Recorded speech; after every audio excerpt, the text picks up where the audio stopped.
안녕하십니까. 신인균의 국방TV 시큐리티 뉴스입니다. 오늘도 우크라이나 전쟁 관련 소식 알려드리도록 하겠습니다. 전황 그리고 자세한 소식 알려드리겠는데 지금 월스트리트 저널 등 이 서방 언론들은 러시아와 우크라이나가 돈바스 지역에서 대결전, 대회전을 펼치기 위해서 전력을 집중하고 있다. 그래서 곧 큰 결전이 벌어질 것이다 라고 이 보도들을 내놓고 있는데, 지금 우크라이나는 좀 생각이 다른 것 같습니다. 그 이유, 그리고 돈바스 지역에 러시아와 우크라이나의 양군의 이 병력 배치도를 이 오신트 소식통들이 하나하나 다 확인해서 배치도를 만든 게 있어요. 그걸 여러분들께 보여드리면서 지금 이런 식으로 또 이런 전력들이 대치하고 있다는 걸 보여드리도록 하겠습니다.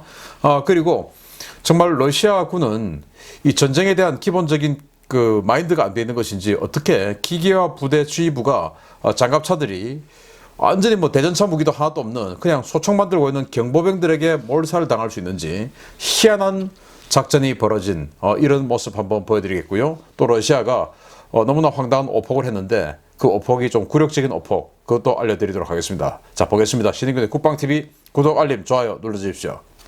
4월 11일 전황인데요. 일단 이 지도상은 어제와 큰 변화가 없습니다. 자, 주요 전과를 보면 일단 병력은 200명 정도를 살상했다고 발표를 했고, 전차는 3대, 장갑차량 15대, 야포 내문, 항공기 2대를 격추했다 라고 밝히고 있습니다. 자, 그래서 이런 여러 가지 이 전황들을 분석을 해보면 결국 지금은 좀 소강 상태에 있다. 왜냐? 러시아군이 본국에서 지금 증원이 들어오고, 근데 그 증원군들이 들어오는 것이 거의 신병이고, 이러니까 제대로 된 전투 숙련이 안 돼 있고 손발도 맞추지 못하고 있고 하니까 그런 것들을 지금 준비하고 있는 그런 과정이 아니냐. 그래서 아주 대결전은 지금까지는 서로 간에 벌어지지 않고 있고, 또 반면에 우크라이나군도 이 어딘가 후방에 있을 그 예비 병력들을 지금 이 전선에 투입해 가는 그런 과정에 있으니까 아직은 서로 간에 이 내공을 확 모으는 이런 과정이 아니냐라고 생각이 됩니다.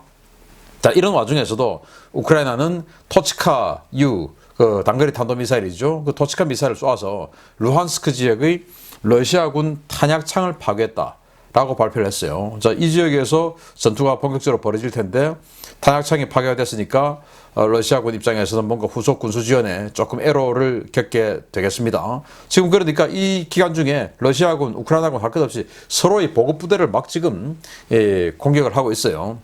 그리고 우크라이나 정부가 키이우주에서 IED, 즉 사제폭발물, 급조폭발물, 부비트랩 이런 거 11,000개를 제거했다라고 발표를 하면서 또 이 키이우주에서 1,209의 시신을 찾아냈다라고 이야기를 하고 있습니다.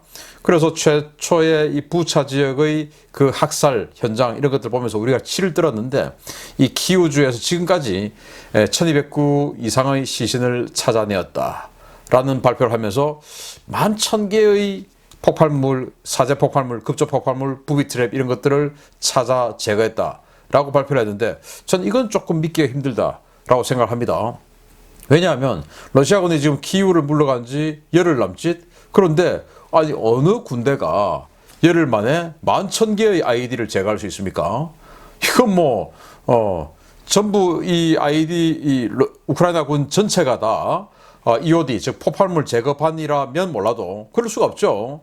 부대에 폭발물 제거반이 그렇게 많습니까? 아무 병사 나가서 IED 제거하고 부비트랩 제거하고 할 수 없잖아요. 전문적인 교육을 받은 임무를 가지고 있는 그 전문가들만 할 수 있는 일을 11,000개를 열흘 남짓 만에 제거했다. 이건 제가 좀 믿기 힘들고, 그만큼 러시아는 나쁘다라는 선전전을 하기 위한 그런 수단이 아닌가 생각하는데, 그래도 요거 조금만 이 분야에 약간의 의심만, 조금 전문적인 지식만 갖고 있으면 이거는 아닌 것 같은데 라고 의심이 갈 만한 이런 거짓말 같은 이런 정보를 왜 이야기하는지 모르겠습니다.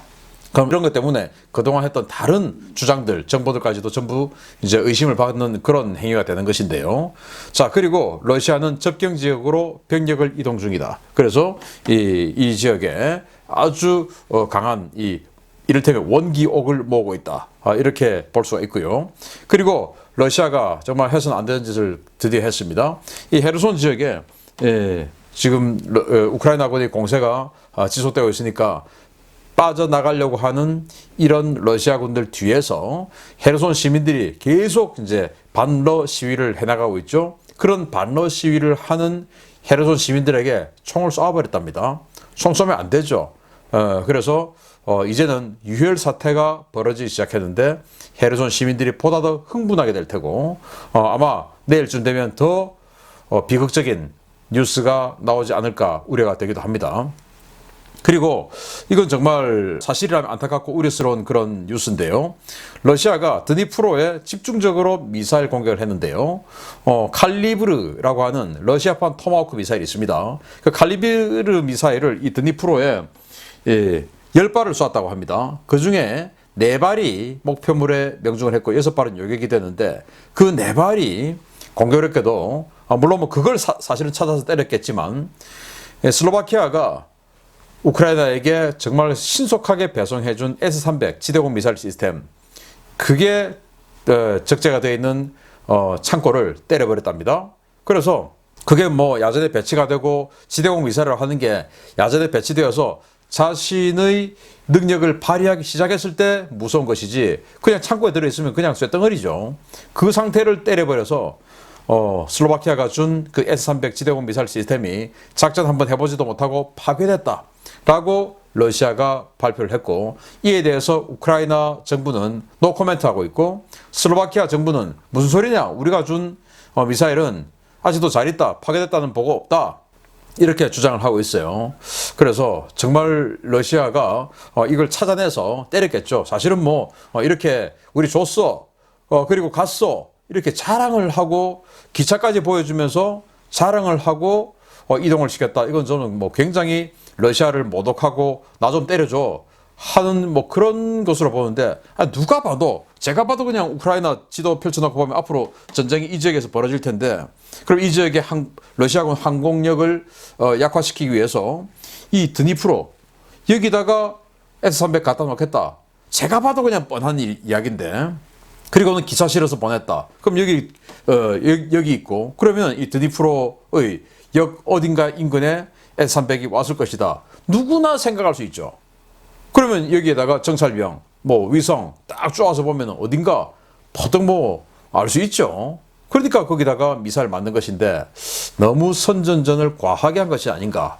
이 격파가 사실이라면 안타까운 생각이 듭니다. 그리고 프랑스가 전범 조사단을 키우에 보냈는데 이제 이 우크라이나가 이 러시아의 전쟁 범죄 행위, 이 학살 행위 이런 것들을 우크라이나 스스로 해결하는 것보다는 국제 문제화하기 위해서 프랑스를 부른 것이죠. 그건 뭐 잘하는 것이라고 봅니다. 그리고 우크라이나가 러시아의 군사 목표가 우크라이나 동부 지역 이 전역에 대한 장악이라고 판단한다. 그러니까 좀 도와달라. 이런 이야기를 하고 있는데 자 이런 상황에서 주요 전과 한번 보겠습니다. 일반적인 상식으로 경보병이 적 기계화 부대를 상대로 들판에서 싸움을 거는 것은 몸에 기름칠을 하고 불에 뛰어드는 것만큼이나 어리석은 행위로 평가됩니다. 그런데 우크라이나군 경보병들이 드넓은 평야에서 러시아 기계화 부대를 박살냈다는 소식이 전해졌습니다. 우크라이나 특수작전군이 도네츠크 지역에서 러시아군 제42 차량화 소총사단 예하의 대대 전술단을 공격해 지휘부를 괴멸시키고 대대를 무력화시켰다고 우크라이나군 특수작전 사령부가 현지 시각 4월 11일 밝혔습니다. 우크라이나군 특수작전 사령부는 정확한 위치는 밝히지 않은 채 도네츠크주의 한 지역에서 러시아군 대대 전술단을 격퇴했다고 밝혔는데요. 오신트 전문가들은 교전이 벌어진 곳이 도네츠크주의 서부의 벨리카 노보실카 인근의 평야지대인 것으로 추정하고 있습니다. 공격당한 러시아군은 이 지역에서 자포리자 방면으로 공세를 취하던 러시아군 제42 근위 차량화 소총여단 예하의 제70 차량화 소총 연대에서 차출된 대대 전술단인데요. BMP-3 보병 전투장갑차와 BTR-82A 차륜형 장갑차로 구성된 이들 부대는 이동식 지휘소를 구축하고 정차에 있던 중에 우크라이나군 특작부대의 공격을 받았습니다. 이번 공격으로 이 대대 전술단은 대대장 이하 지휘부 전원이 사살되고 지휘체계가 와해되어 전투 능력을 상실했는데요. 이들은 최소 5대의 장갑 차량을 갖고 있었음에도 불구하고 완전히 개방된 평야 지형에서 적의 경보병 특작부대에 몰살당하는 황당한 상황을 연출했습니다. 더 놀라운 것은 우크라이나군 특작부대가 러시아군 장갑차 대부분을 파괴하지 않고 거의 온전한 상태로 노획했다는 것인데요. 도대체 전장 군기가 얼마나 엉망이었으면 탁 트인 벌판에서 장갑차 부대가 경보병에게 당할 수 있는 것인지 러시아군의 군기와 작전 수행 능력 정말 황당한 수준인 것 같습니다. 정말 황당합니다. 어떻게 이런 일이 벌어질 수 있을까요? 그리고 이 사진을 보면 옆에 조그만 이 나지막한 수풀이 있죠. 여기 뭐 고개를 좀 숙이고 또는 포복을 해서 얼마든지 숨어서 들어올 수 있는 그런 수풀 아닙니까? 그런데 이 옆은 완전히 평야지대예요. 자, 그러면 여러분들 같으면은 여기서 지금 보니까 수경을 했던 것 같은데 어떻게 진지를 구축하겠습니까? 수경을 하고 뭐 여기서 이제 잠을 자야 된다. 휴식을 줘야 된다. 이러면 여기 있겠습니까? 아니면은 아주 완벽한 개활지에 가겠습니까? 저 같으면 완벽한 개활지에 가겠습니다.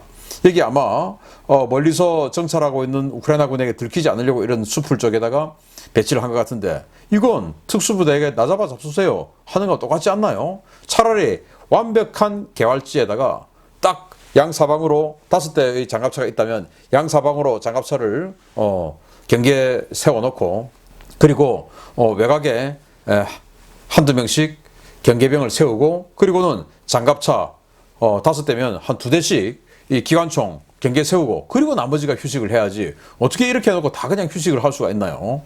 그러니까 우크라이나군 특수부대가 여기 들어가서 뭐 RPG-7이나 이런 대전차 무기 하나도 쓰지 않고 오직 소총만으로 여기 있는 수십 명의 러시아군을 전부 사살하고 또 특히 대대전술단 대대장 이하 모든 BTG 지휘부를 전부 사살해버리고 이렇게 5대의 장갑차를 전부 노획해버리는 이런 상황이 발생을 했는데 이건 정말 전쟁 전투의 기본이 안 돼 있다라고 저는 봅니다.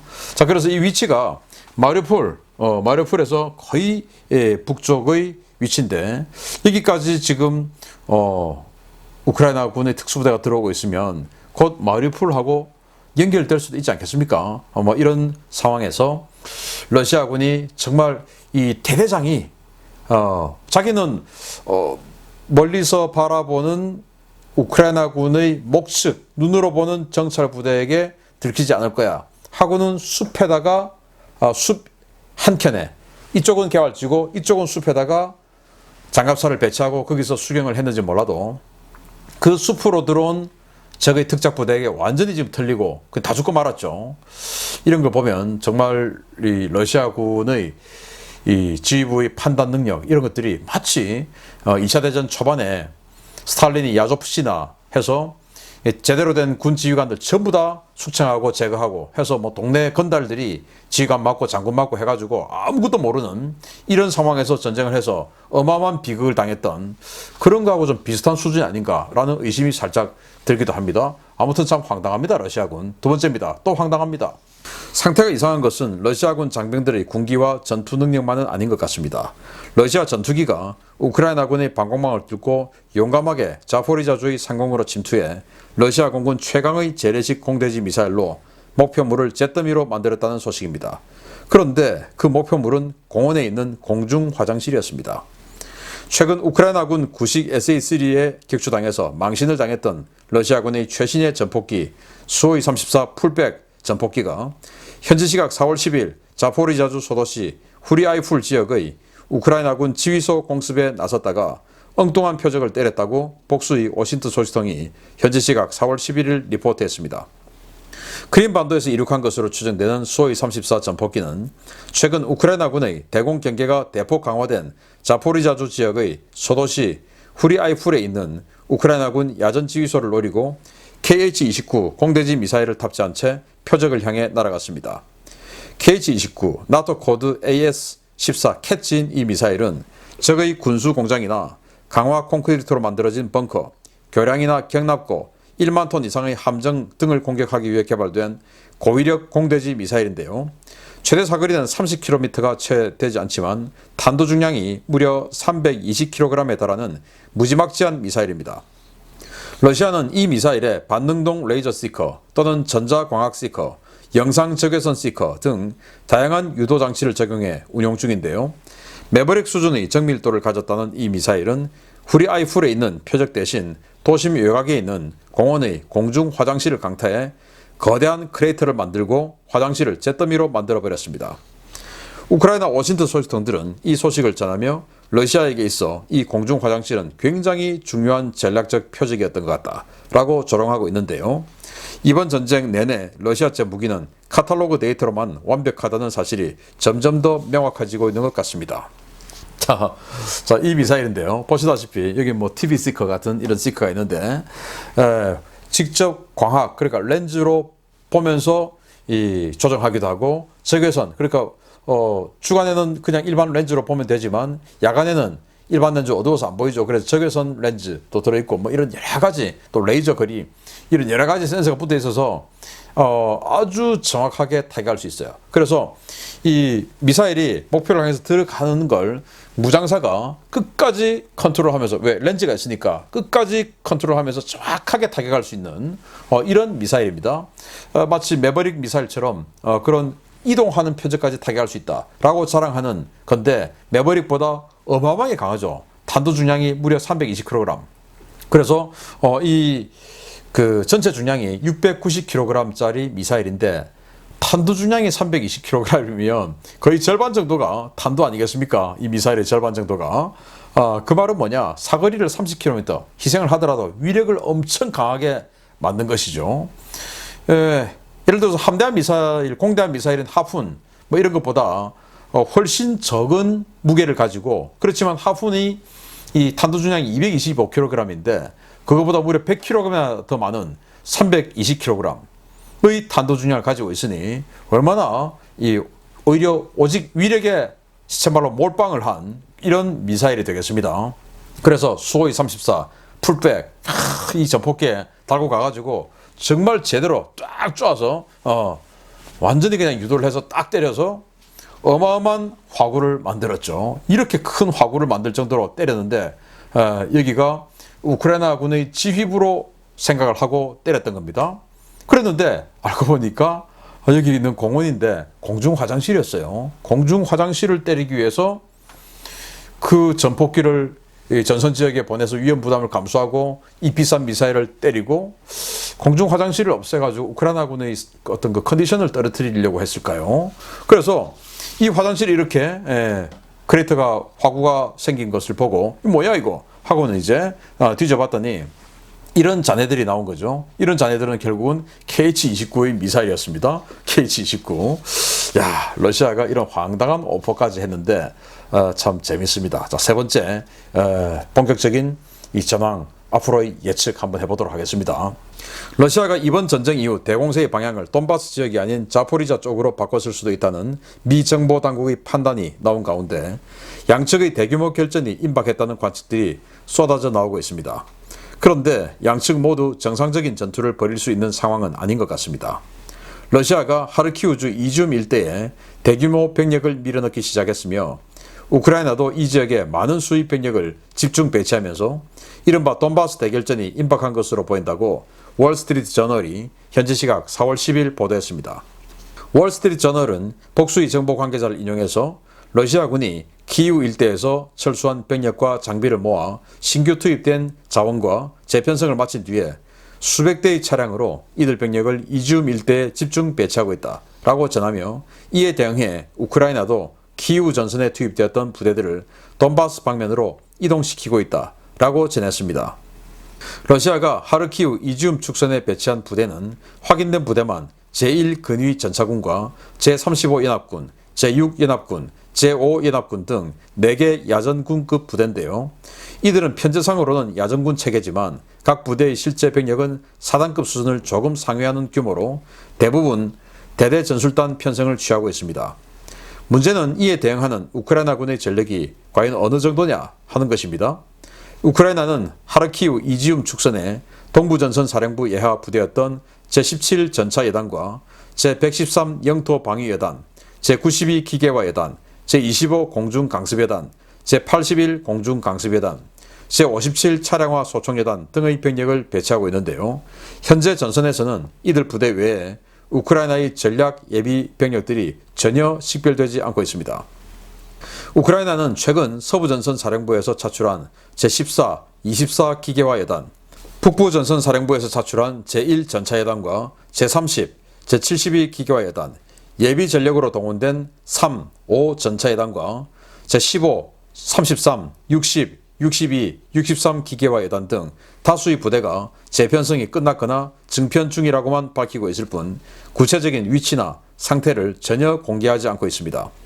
이와 관련하여 볼로디미르 젤렌스키 우크라이나 대통령은 현지 시각 10일 대국민 연설에서 러시아가 새로운 병력과 무기를 집결시키고 있어서 우크라이나도 더 많은 전차와 항공기, 방공 무기가 필요하다라고 호소했고, 드미트로 쿨레바 우크라이나 외무장관도 돈바스 전투는 제2차 세계대전 당시의 대평원 전투를 연상케 하는 양상이 될 것이며 이를 위해 우크라이나에는 더 많은 무기가 필요하다라고 호소하고 있습니다. 우크라이나 정부의 이 같은 입장은 이미 예비 전력 증편이 거의 마무리되었지만 차후를 대비해 더 많은 무기 지원을 받아내기 위해 앓는 소리를 내는 것이라는 평가도 나오고 있는데요. 불완전한 러시아군과 무기가 없다는 우크라이나군, 과연 서방 언론들의 관측대로 돈바스 대전투에 나설 수 있을지 지켜봐야 되겠습니다. 자, 서방 언론들은 이제 곧 왕창 어마어마하게 붙겠다, 이렇게 지금 보도를 하고 있는데, 제가 봤을 때는 지금 러시아군은 영향이 안 되는 것 같아요. 왜냐? 너무 지금 손실이 큰데 그 손실을 신병으로 때웠는데 그 신병이 제대로 전투할 수 있겠습니까? 완전히 총알바지 되는 것이죠. 아니, 이런 장갑차에서 뛰어내리는 연습조차 아직 제대로 안 돼 있는데 이 장갑차가 얼마나 불편한, 이 문을 열려면, BMP-3가 문을 열려고 하면 위로 하나 올리고 다시 뒤로 열고, 그리고는 몸을 뛰쳐내서 완전히 그냥 점프하듯이 뛰어내려야 되는데 이거 훈련만 해도 꽤 걸리지 않겠습니까? 자, 그러면 내려서 왼쪽으로 돌고 오른쪽으로 돌고 어디에 엎드려서 지향사격하고 이런 거, 이 하차 전투 연습도 해야 되고, 그리고 하차 전투를 자기만 합니까? 또 다른 이 장갑차들하고 연합 하차 전투, 또 전차하고 또 합동 전투, 이거 다 연습해야죠. 그거 없이 무슨 전쟁합니까? 총만 쏠 수 있다고 군인이냐? 그건 아니죠.